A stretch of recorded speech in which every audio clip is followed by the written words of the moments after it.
एक बार चीन के एक हिस्से में बहुत बड़ा मठ था, जहाँ लगभग 600 भिक्षु रहते थे।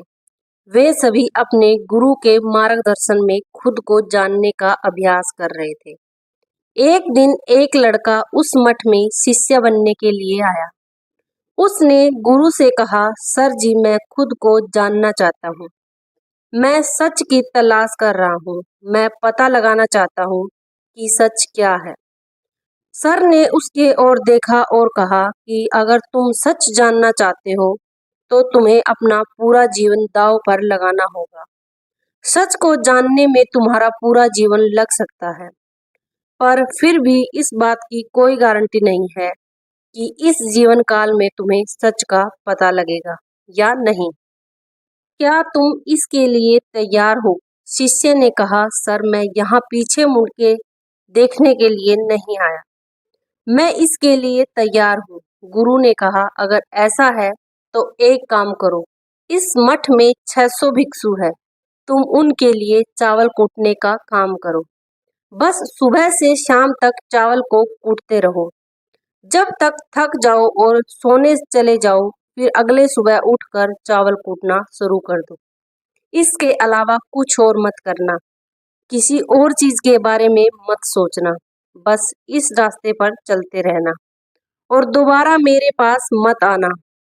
जरूरत पड़ने पर मैं खुद तुम्हारे पास आऊंगा। उस लड़के ने गुरु के आदेश का पालन करते हुए चावल को कूटना शुरू कर दिया। उस मठ में 600 शिष्य थे। उन सभी को समय समय पर भोजन की आवश्यकता पड़ती थी। इसीलिए वह सुबह बहुत जल्दी उठ जाता था और देर रात तक चावल कूटता रहता था। जब वह थक जाता तो उसी कमरे में सो जाता जहां वो चावल कूटता था, और वो किसी से बात नहीं करता था और ना ही कोई उसके पास बात करने आता था। कुछ महीनों तक चावल कूटते हुए उसके मन में पुराने विचार आते रहे, लेकिन जब उन विचारों को कोई नया विषय नहीं मिला तो वो अपने आप ही मिट गए। धीरे धीरे उसके मन में विचार कम होने लगे। कुछ सालों के बाद वो अपना नाम तक भी भूल गया। वो हमेशा चुप रहता और विचारहीन अवस्था में बस चावल कूटता रहता। उसने ना तो कभी ध्यान किया था और ना ही कभी कोई शास्त्र पढ़ा था। मठ के बाकी शिष्य उसे मूर्ख समझते थे। ऐसा करते हुए 14 साल बीत गए। 14 साल बाद एक दिन गुरु ने घोषणा की कि अब मेरा आखिरी समय आ रहा है और मुझे अपना उत्तराधिकारी चुनना है, जो मेरे बाद इस मठ का मुख्य होगा। इसीलिए मेरा कोई भी शिष्य जिसे लगता है कि उसे आत्म साक्षात्कार हो गया है और उसने खुद को जान लिया है, तो रात को मेरे दरवाजे के पास आकर इस दीवार पर कुछ पंक्तियां लिखे, जिसमें उसकी जिंदगी का सारा अनुभव का समय हो। कई शिष्य ने ऐसा करने के बारे में सोचा। मठ के प्रमुख शिष्यों में से एक ने वहां जाकर कुछ पंक्तियां लिखी। उसे बौद्ध धर्म ग्रंथों का बहुत ज्ञान था। सभी शिष्यों को लगता था कि वो इस मठ का उत्तराधिकारी बन सकता है। उसने लिखा था कि मन एक दर्पण की तरह है, जिस पर विचारों और इच्छाओं की धूल जमा हो जाती है। इस धूल को हटाने के लिए ही ध्यान है। जिसकी धूल हट जाती है और मन का दर्पण साफ हो जाता है, वो मोक्ष को प्राप्त कर लेता है। अगली सुबह जब गुरुजी उठे और उन्होंने इन पंक्तियों को देखा तो उन्हें बहुत गुस्सा आया और उन्होंने कहा कि किस बेवकूफ ने ये सब यहाँ पर लिखा है। वे शिष्य जिसने ये लिखा था वो चुप रहा। हालांकि उसने जो पंक्तियां लिखी थी वे ज्ञान से भरी थी, लेकिन ये सब किताबी ज्ञान था। वो शिष्य बहुत चालाक था। उसने पंक्तियां लिखी, लेकिन नीचे उसने अपना हस्ताक्षर नहीं किया, क्योंकि वो समय इसके बारे में निश्चित नहीं था कि ये सही है या नहीं, क्योंकि उसने आत्म साक्षात्कार नहीं हुआ था। गुरु ने इन पंक्तियों को पूरी तरह से खारिज कर दिया। ये देखकर सभी हैरान रह गए। ये घटना पूरे मठ में चर्चा का विषय बन गई।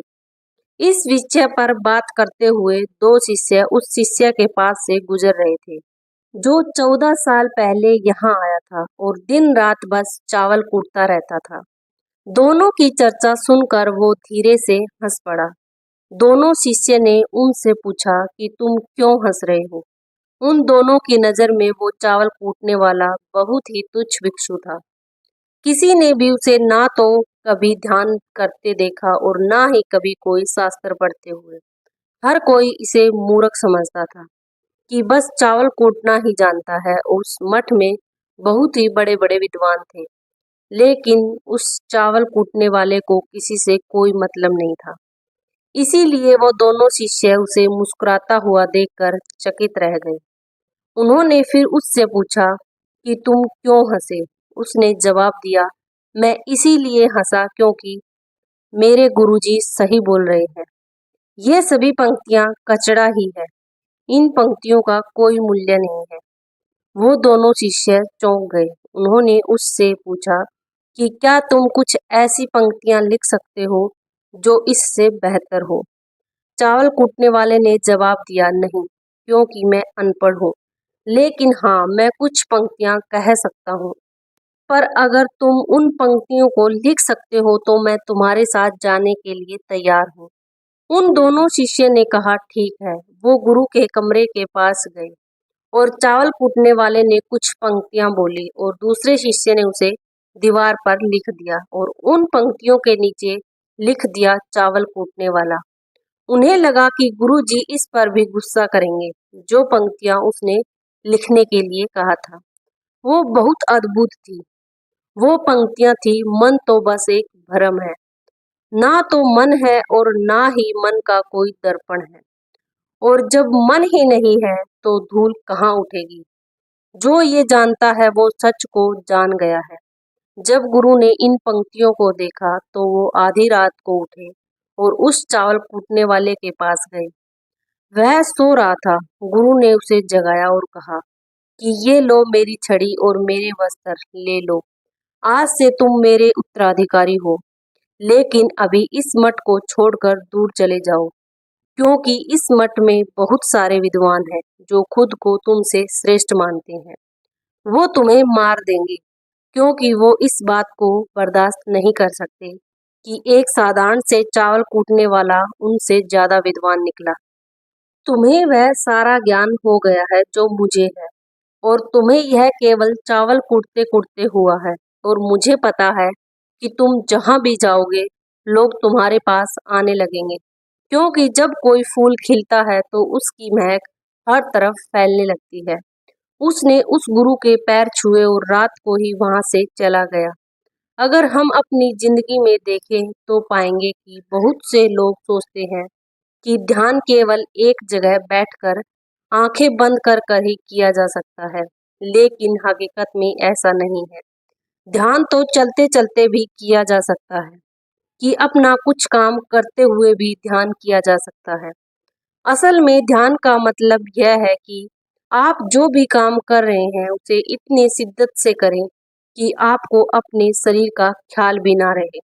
बिल्कुल उस चावल पीसने वाले की तरह, जो केवल चावल कूटने में इतना मगन हो गया कि उसे खुद का भी ख्याल नहीं था। चावल कूटते हुए ही उसने आत्म साक्षात्कार प्राप्त कर लिया। इसी तरह जैन का अर्थ है हर समय वर्तमान में रहना और कुछ नहीं सोचना, क्योंकि मन तब तक ही है जब तक विचार है। जब विचार नहीं रहेंगे तो मन भी गायब हो जाएगा, और जब मन ही नहीं रहेगा तभी केवल तुम अपने आप को अच्छे से जान पाओगे। असल में हमें अपने वास्तविक स्वरूप को जानने के लिए कोई अन्य साधना करने की आवश्यकता नहीं है। हम जो कुछ भी कर रहे हैं बस उसमें पूरी तरह से खो जाने की जरूरत है। अपने काम में इस कदर लीन हो जाओ कि आपका काम ही ध्यान बन जाए। तो दोस्तों, आपको यह जानकारी कैसी लगी? अगर वीडियो अच्छी लगी हो तो वीडियो को लाइक एंड चैनल को सब्सक्राइब जरूर करें। धन्यवाद।